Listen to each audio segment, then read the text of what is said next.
ہم تجھے مل کے اگر ساتھ ہمارا. السلام علیکم ناظرین، پروگرام ایم ایم اے لانچ کے ساتھ میں ہوں آپ کا میزبان حارث عالم. ناظرین کرام، جیسے کہ آپ سب جانتے ہیں ایم ایم اے لانچ کے اندر ہم الیکشن کے حوالے سے اور ایم ایم اے کے حوالے سے جو شخصیات ہیں اور جو لوگ الیکشن میں حصہ لے رہے ہیں ایم ایم اے کے پلیٹ فارم سے، جو کینڈیڈیٹ ہمارے ساتھ موجود ہوتے ہیں، ان سب کے انٹرویوز کرتے ہیں اور بتاتے ہیں آپ کو ان کے حالات زندگی، اور یہ سب بھی بتاتے ہیں کہ انہوں نے کس طرح پاسٹ ایم ایم اے کی کیمپین چلائی تھی یا موجودہ الیکشن میں ان کے پاس ان کی عوام، ان کے حلقے کے لیے کیا منشور ہے، کیا پلان ہے. آج اس طرح ہمارے ساتھ ایم ایم اے لانچ کے اندر ہمارے مہمان جناب عبدالرزاق صاحب موجود ہیں. عبدالرزاق صاحب کا تعارف کراتا چلوں. پی ایس 120 میٹروول سائٹ بنارس کا ایریا جو ہے اس میں عبدالرزاق صاحب کا حلقہ ہے. وہ 2 بار کے یو سی ناظم بھی رہ چکے ہیں، اپنے حلقے کے عوام میں بہت پاپولر بھی ہیں اور ان کے لیے بہت کام کاج کرا چکے ہیں. میں ان کو اپنے پروگرام میں خوش آمدید کہتا ہوں. السلام علیکم سر. وعلیکم السلام سر کیسے بہت شکریہ. خیریت سے؟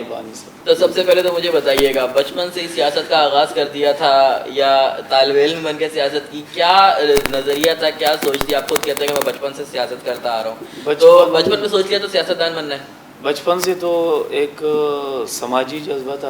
اچھا. سماجی کاموں میں اسکول کے وقت سے میں بڑھ چڑھ کر حصہ لیتا تھا، اور پھر کالج کے لائف سے جمعیت کے ساتھ رابطہ ہوا، تو پھر اس کے بعد ایک عملی سیاسی میدان میں آنا پڑا، اور باقاعدہ پھر جماعت اسلامی کے پبلک ایڈ اور رابطہ کمیٹیوں سے وہ جو انفرادیت سے ایک سماجی جذبہ اور کام تھا، مجھے ایک پلیٹ فارم مل گیا، اور پھر وہ ایک سیاسی انداز سے کام آگے بڑھتا رہا.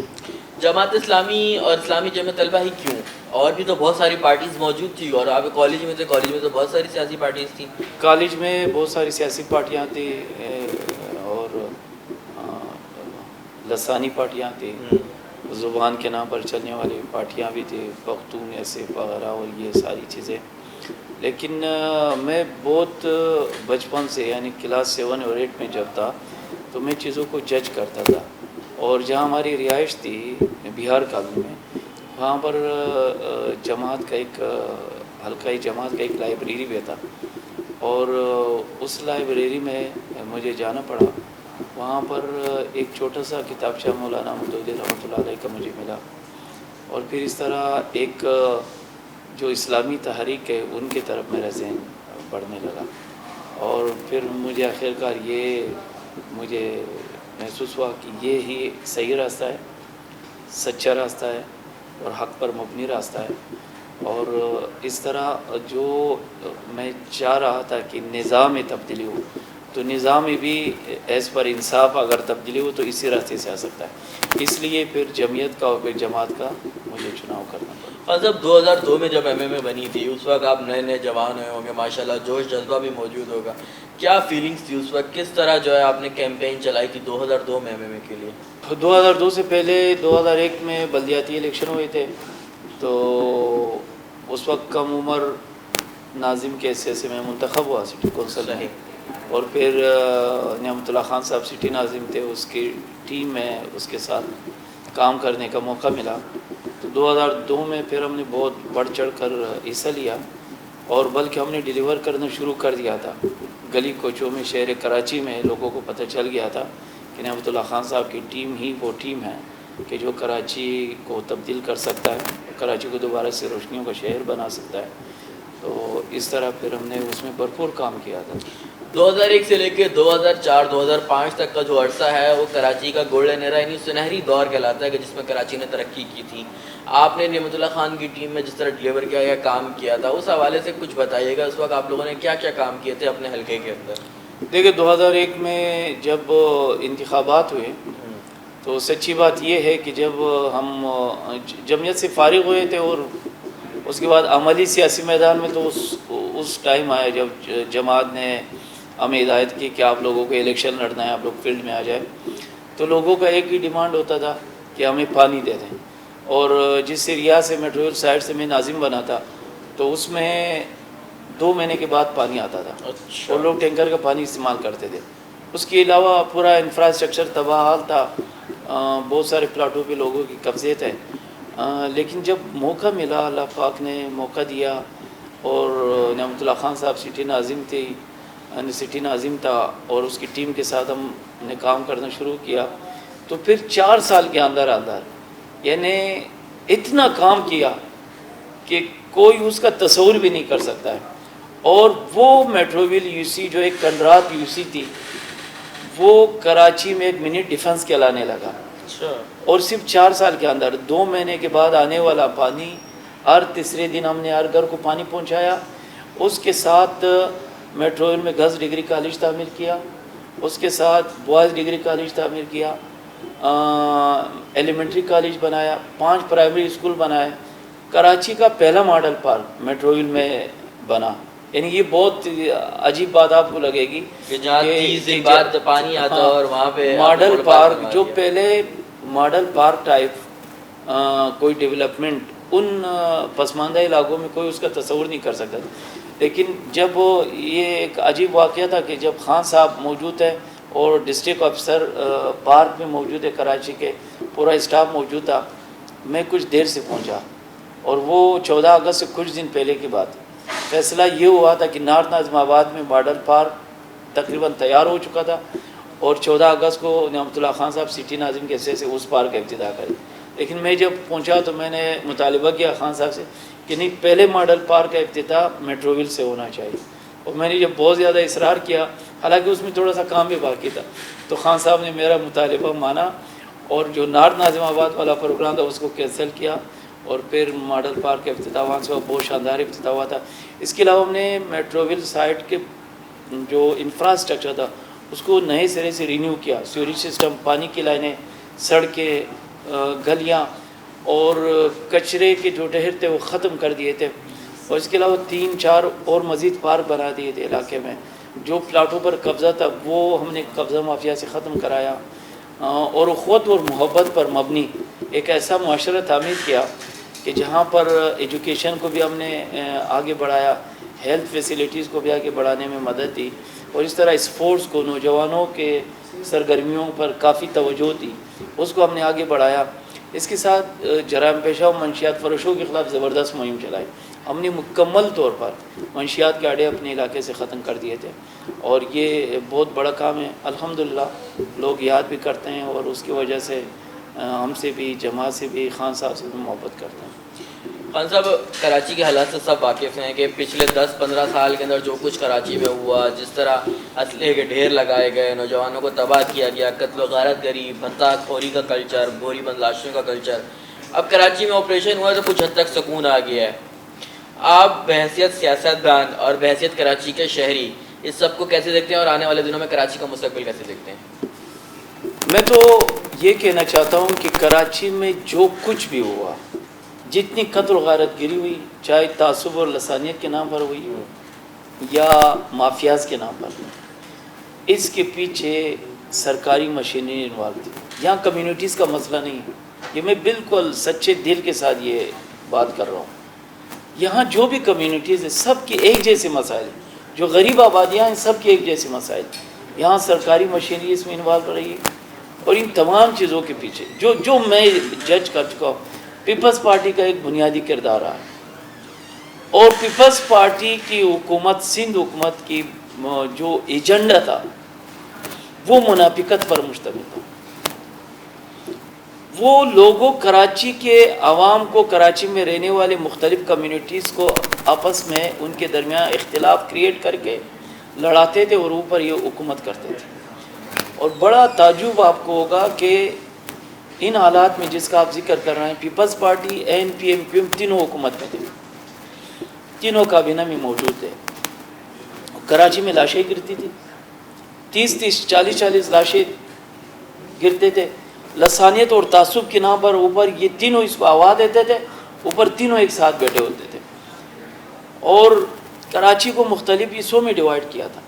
پیپلز امن کمیٹی کے نام سے لیاری وغیرہ دے دیا تھا, عوامی نیشنل پارٹی کو کچھ ایریا دے دیے تھے. وہ معصوم بچے, 15-16 سال کے بچے, ان کو جرائم پر لگا دیا تھا, یونٹ کے آفسوں میں بیٹھتے تھے. اور اس طرح ایم کیو ایم کو کراچی کا دوسرا ایریا دے دیا تھا. نام یہ اس کو لسانیت کا دیتے تھے, لیکن یہ فری پلان پروگرام تھا, ایجنڈا تھا. یہ ساری مافیات, یہ ساری جرائم پیشہ لوگ ان لوگوں کے پرچم تلے, ان کے یونٹس میں, ان کے آفیسز میں جمع ہوتے تھے. اور ان لوگوں کی وجہ سے کراچی تباہ و برباد ہوا, کراچی کا بڑا نقصان ہوا. ورنہ کراچی امن کا، اخوت کا، بھائی چارگی کا اور اسلام کا شہر ہے، اور بنیادی جو رشتہ اور تعلق ہے کلمہ طیبہ لا الہ الا اللہ محمد رسول اللہ، یہ تمام لوگوں کے بنیاد پر. تو میں یہ سمجھتا ہوں کہ اس میں یہ بہت پہلے یہ سب کچھ ہونا چاہیے تھا. یہ بھی ایک سوال ہے کہ پہلے کیوں نہیں ہوا؟ اس طرح فری ہینڈ ان لوگوں کو کیوں چھوڑ دیا گیا تھا کہ جرائم ہوتے رہے، بدخوریاں ہوتے رہے، بزنس تباہ ہوا، انڈسٹریز تباہ ہوئی اور ادارے تباہ ہو گئے، خوف دہشت کی ایک فضا. ایک سوال لوگوں کے ذہن میں ہے کہ جب یہ ابھی یہ سارا آپریشن ہوا اور اسٹیپ، تو یہ پہلے بھی تو ہو سکتا تھا، پہلے بھی ہو سکتا. اس کو کیوں فری ہینڈ اس طرح دیا گیا؟ تو یہ سوال ابھی بھی لوگوں کے ذہن میں ہے. اور کیا سچی بات یہ کہ یہ جو مافیاز تھے، ان مافیاز کے جو سرپرست تھے، کیا وہ ان کو سزا دی گئی ہے یا وہ ابھی بھی کسی خاص چھتری کے نیچے تحفظ میں موجود ہے؟ ایک سوال تو ہے. جو لوگ قتل و غارت گری کرتے تھے، جو مارکیٹوں میں جا کے بم بلاسٹ کرتے تھے، وہ کہاں بیٹھے ہوئے ہیں؟ سزا تو کسی کو نہیں 2002 ہوئی. کے اندر ایم ایم اے بنی تھی، اب 2018 کے اندر دوبارہ دینی جماعتوں کا اتحاد ہو چکا ہے اور ایم ایم اے کے نام سے دوبارہ جو الیکشن میں حصہ لے رہے ہیں. آپ اس کو کس نظر سے دیکھتے ہیں؟ دیکھو، میں تو اس کو اس نظر سے دیکھتا ہوں کہ یہ دینی اور اسلامی طبقہ جو ہے وہ اس کا ایک پریشر بھی تھا، اور ایم ایم اے کے جو اکابرین ہیں وہ بھی اس بات پر مجبور ہو گئے کہ اس وقت سب سے بڑا جو مسئلہ ہے وہ اسلامی شناخت کا ہے، اسلامی روایت کے تحفظ کا ہے. آپ کی پوری سرکاری مشینری، آپ کا الیکٹرانک میڈیا، آپ کی این جی اوز، اس کو ایک بیک اپ ملتا ہے ڈالر کی صورت میں، اور وہ حملہ ہے آپ کی اسلامی شناخت پر، اسلامی روایات پر. بلکہ اب تو عقیدہ ختم نبوت آپ کے پارلیمنٹ سے اس پر حملہ کیا گیا اور سب خاموش تماشائی بیٹھے ہوئے ہیں. اور یہ اگر عوام کا رد عمل اور پریشر نہ ہوتا تو شاید یہ اس کو بالکل ڈیلیٹ کر دیتے آپ کی دستور سے، آپ کے آئین سے. تو آپ دیکھیں نا، اتنی بڑی سازش ہو رہی ہے، اور وہ ٹوپی داڑھی اور یہ جو ایک دینی اور اسلامی کلچر ہے وہ ایک مذاق بنا دیا گیا، مسجد و ممبر و محراب و مدرسہ کو ایک مذاق بنا دیا گیا. اس لیے اس بات کی اشد ضرورت محسوس ہوئی کہ یہ جو سیکولر طبقہ، یہ جو بدماش طبقہ، یہ جو کرپٹ طبقہ ہے، یہ جو مختلف ناموں سے آ کر اپنے مفادات کے لیے ملک کی عزت کا بھی سودا کرتے ہیں، عوام کو بھی آپس میں لڑاتے ہیں، کرپشن بھی کرتے ہیں، مافیاز کو بھی یہ لوگ ڈیولپ کرتے ہیں، مافیاز کو بھی یہ لوگ پالتے ہیں، ان کا راستہ روکنا فرض ہو چکا ہے. اور اس کے علاوہ الٹرنیٹ آپ تمام سیاسی پارٹیوں میں دیکھیں، یہ جو اس وقت پسماندگی ہے، مایوسی ہے، بے بسی ہے، کرپشن ہے، بے روزگاری ہے، اس کا خاتمہ اس کے علاوہ کون کر سکتا ہے؟ یعنی وہ لوگ کر سکتے ہیں جو خود کرپشن میں انوالو نہ ہو. باقی تو آپ چاروں طرف نظر دوڑائیں، آپ کو ہر جگہ مایوسی نظر آئے گی. بلکہ اب تو یہ ہے کہ وہ لوگ جو مختلف پارٹیوں میں رہ کر، کبھی پیپلز پارٹی کے پرچم تلے، کبھی نون لیگ کے پرچم تلے، کبھی ایم کیو ایم کے پرچم تلے، کبھی این پی کے پرچم تلے، جب کرپشن میں ماسٹر کر لیتے ہیں، جب اپنے بینک بیلنس فل کر لیتے ہیں، پھر اس پارٹی کو چھوڑ کر نئے آنے والے الیکشن میں ایک نئی پارٹی کے ایک نئے پرچم تلے سارے جو کرپٹ لوگ ہیں وہ ایک ساتھ جمع ہو جاتے ہیں. اور ایک بات میں یہ بتاؤں کہ یہ لوگ، اب یہ باتیں عوام سے چھپی ہوئی نہیں ہے، سب جانتے ہیں کہ یہ جو لیفٹ رائٹ میں لوگ کھڑے ہیں یہ کون لوگ ہیں. یہ تو اس پارٹی میں بھی رہے، اس میں بھی رہے، اس میں بھی رہے، وہاں بھی کرپشن کی، وہاں بھی کرپشن کی، وہاں بھی تو کیا کوئی کرپٹ آدمی، کوئی بےمان آدمی، کوئی چور آدمی جس کے پیٹ میں، جس کے خون میں حرام کا پیسہ ہو، کیا وہ ملک کی تقدیر بدلیں گے؟ کیا عوام کی قسمت بدلیں گے؟ جب آپ کرپٹ کو اور چور کو اپنے گھر کا جو ہے چوکیدار نہیں دیکھ سکتے، آپ ان کو ملک کا محافظ بنا دیتے ہیں. بڑی عجیب سی بات ہے. ہماری قوم کو بھی اس بارے میں سوچنا چاہیے. خان صاحب مجھے یہ بتائیے گا کہ ایم ایم اے کے پاس کیا منشور ہے، کیا پلان ہے عوام کے مسائل کے حل کے لیے؟ دیکھو، بالکل سیدھی بات ہے. ایم ایم اے کا منشور یہ ہے کہ ایمانداری، کردار اور خدمت کو ووٹ دو. ایک طرف ایمانداری، کردار اور خدمت، اور ایک طرف بےمانی اور بدعملی، کرپشن اور مافیاز ہے. اور میں یہ سمجھتا ہوں کہ اب اس وقت اگر کوئی کینڈیڈیٹ کسی محلے، کسی علاقے، کسی فرد کے پاس جاتا ہے تو اس کینڈیڈیٹ کو دیکھ کے یہ فرق واضح نظر آ جاتا ہے. ایم ایم اے عوام کو یہ بات سمجھانا چاہتے ہیں کہ اگر آپ ملک میں تعمیری اور مثبت تبدیلی لانا چاہتے ہیں تو ایک ہی حل ہے کہ آپ ایمانداری کو، کردار کو اور خدمت کو ووٹ دیں. جس طرح اس شہر کراچی میں عبدالستار افغانی رہے، نعمت اللہ خان رہے، اور جس طرح آپ کے گلی مولوں میں سابقہ ناظمین رہے، جماعت کے منتخب لوگ رہیں، جماعت کے چیئرمینز رہے، کونسلرز رہیں، یہ تبدیلی کا آغاز ہوگا. ورنہ اگر ایسا نہ ہوا تو 100 سال مزید بھی اگر ان پارٹیوں کو ووٹ دیتے رہے، چاہے وہ پیپلز پارٹی ہو، ایم کیو ایم ہو، مسلم لیگ نون ہو، این پی یو یا کوئی بھی پارٹی ہو، 100 سال بھی آپ ووٹ دیتے رہے، کوئی تبدیلی کی امید نہ رکھیے گا. عبدالرزاق خان کے پاس اپنے حلقے کی عوام کے لیے، پہلے اپنے حلقے کی عوام کے لیے کیا پلان ہے کہ وہ کیا کر کے دکھائیں گے الیکشن کے بعد؟ میرے اگر اللہ پاک نے ہمیں موقع دیا، منتخب کیا، تو سب سے پہلے پانی کا جو گمبھیر مسئلہ ہے، پانی کا جو بحران ہے، اس پر ہم توجہ دیں گے، اور ہم اپنی علاقے کے عوام کے لیے پانی کا اضافی کوٹا حاصل کریں گے.